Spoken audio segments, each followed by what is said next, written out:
Hello class, good morning. Today we have a new lesson, Origins and History of Globalization. So when we see origins of globalization, there are many questions actually when globalization actually started. And there are many views about it. But for us, we will stick to the perspective that it started after the Second World War. So that was the time after that very devastating war. Many countries started coming together and helping one another. So if you remember, globalization is about the integration of many different countries economically, socially, etc. etc. So there are actually 5 perspectives on the origins of globalization. First is hardwired. Next is cycles.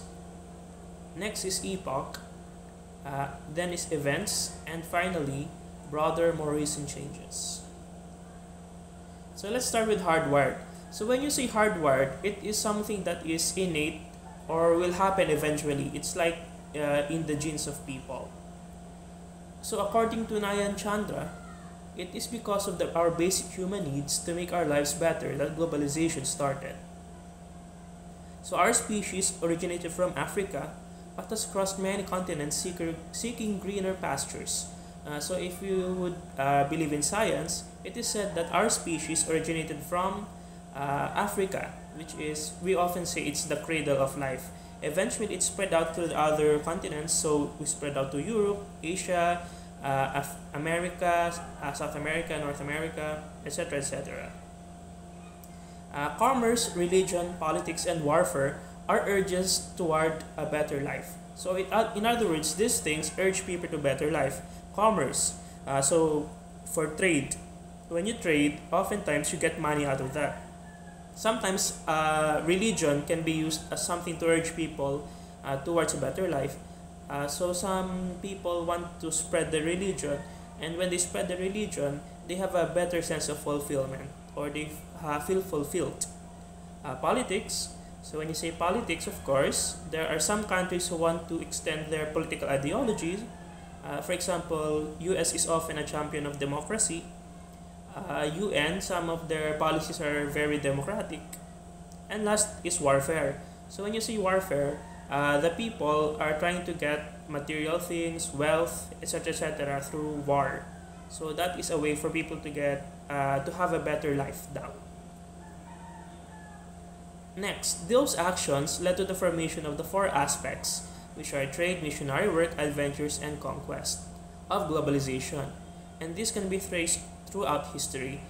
So all throughout history, there have always been trade between people, missionary work for those who want to spread the religion, adventures. So when you say adventures, this is exploration of people.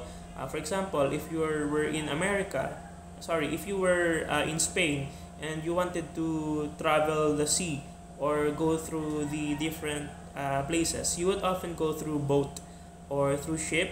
That is how the Spanish eventually discovered us Filipinos, through their exploration and their traveling. And last is conquest. So when you say conquest, it is military conquest, or when one country tries to take over another country for resources, power, etc. So there is a map, as you can see. We originate from Africa. Eventually, we went to other places in the world: Europe, Southeast Asia, North Asia, Americas. Next one is the cycles. So when you say cycles, this view is that globalization is cyclical. So it is almost impossible to find an origin. In other words, it's like paulit-ulit lang siya. Para siyang gulong po. It just keeps going around and around. It is also important to note that there have been many cycles na nangyari na daw. There have been many cycles we've already gone through. So this is an idea of a global age. And there is also a notion daw that eventually our current cycle now will soon disappear and reappear later on.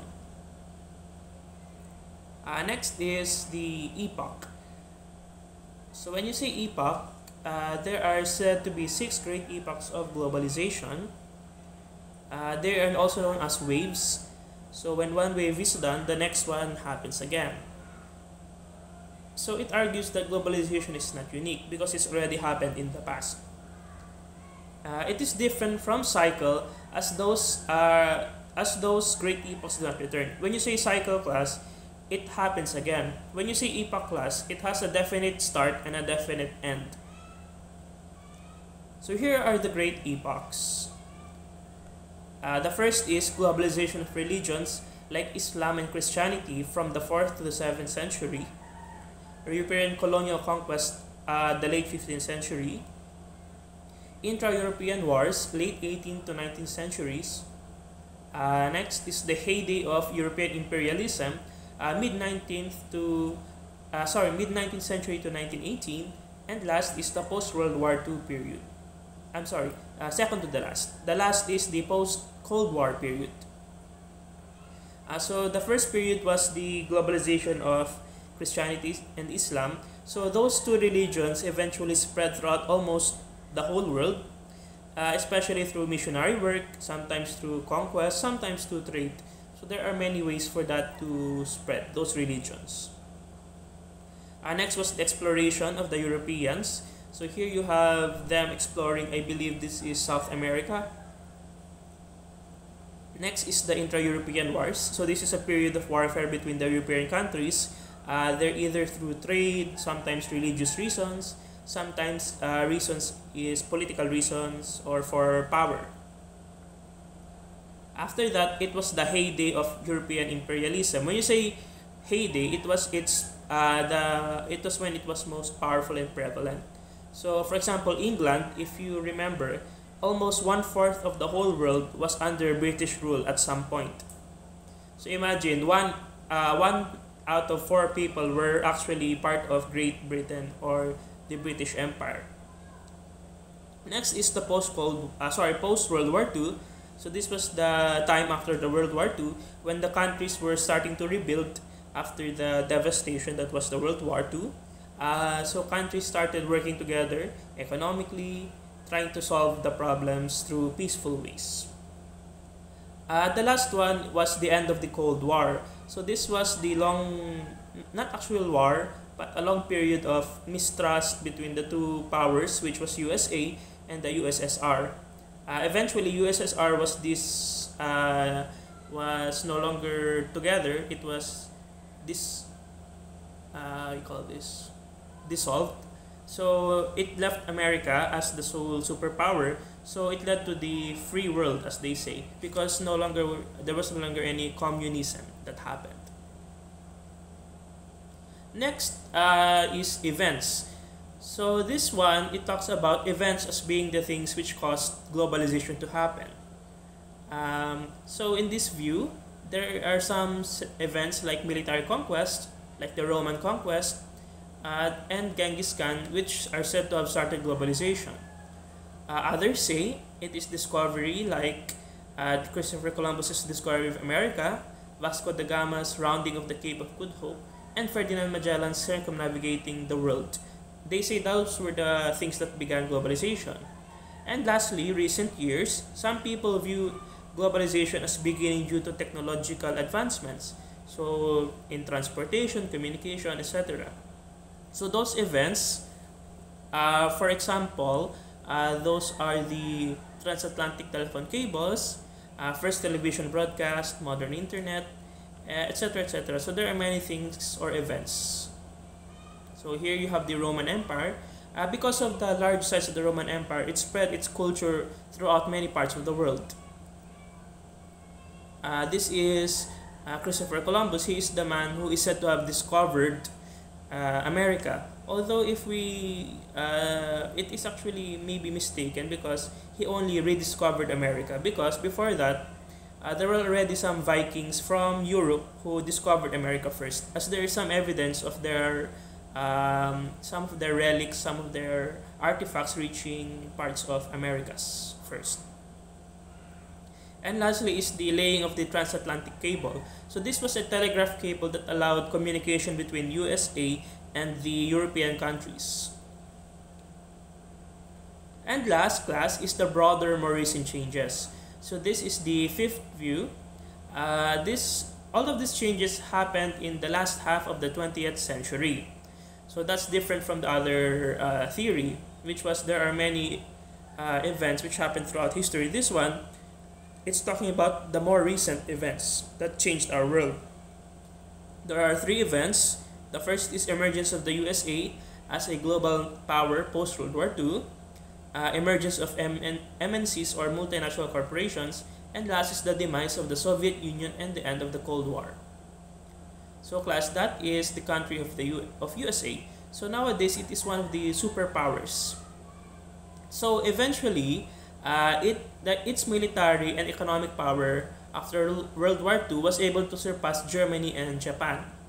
So those were actually before very powerful countries, but after World War II, those countries were very weakened. So both former Axis and Allied powers fell behind economically compared to the new global powers. So not only were it the Germans and the Japanese, but also the other powers like the Great Britain, France, Germany, other countries, they could not cope up with the power of USA in terms of manufacturing, military, etc., etc. So aside from those things, USA also progressed in different aspects like diplomacy, media, film, and many more. So nowadays, so much of our world is dominated by the USA, the clothing, Hollywood, their power when it comes to diplomacy, their trade agreements, etc., etc. So USA has become a major world power. Next, of course, class, is the emergence or the rise of the MNC or the multinational corporations. MNCs had their roots in countries of origin from 18th and 19th centuries. So example is the USA, Germany, and Great Britain all had great corporations in their homelands, and some are still known today. Example is Ford and General Motors in the US. In the 20th century and later, this exported more automobiles and opened factories in other countries. So MNCs, they eventually start opening in other countries, expanding their trade, their power, their manufacturing to many different countries.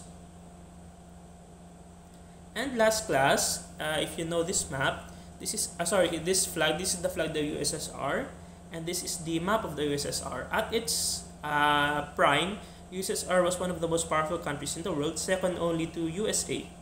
But it was a communistic country, so it was almost the opposite of USA. So once the USSR had its demise, or the Soviet Union was dissolved, this led to the opening of major ports throughout the world.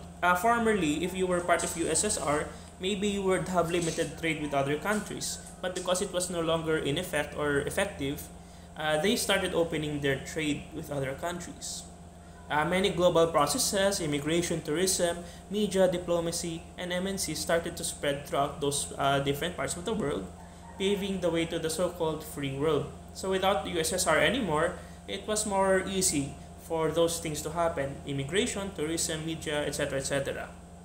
Even China, class, which was traditionally a communist country, is on its way to become a global power in terms of capitalism. So in other words, I'm not sure, but I think China is only second to USA in terms of its raw economic power. Aside from that, China is also globalizing in other aspects, like hosting the 2008 Olympics, and many movies actually, class, are already happening in China. I think China is second only to the USA in terms of the movies they produce, because they have very good effects, they have very high budgets for the movies, and sometimes they have actual stars from other countries. Like if you remember Jason Statham, he starred in The Meg. The Meg was primarily shot within China. I think that is the end of our lesson.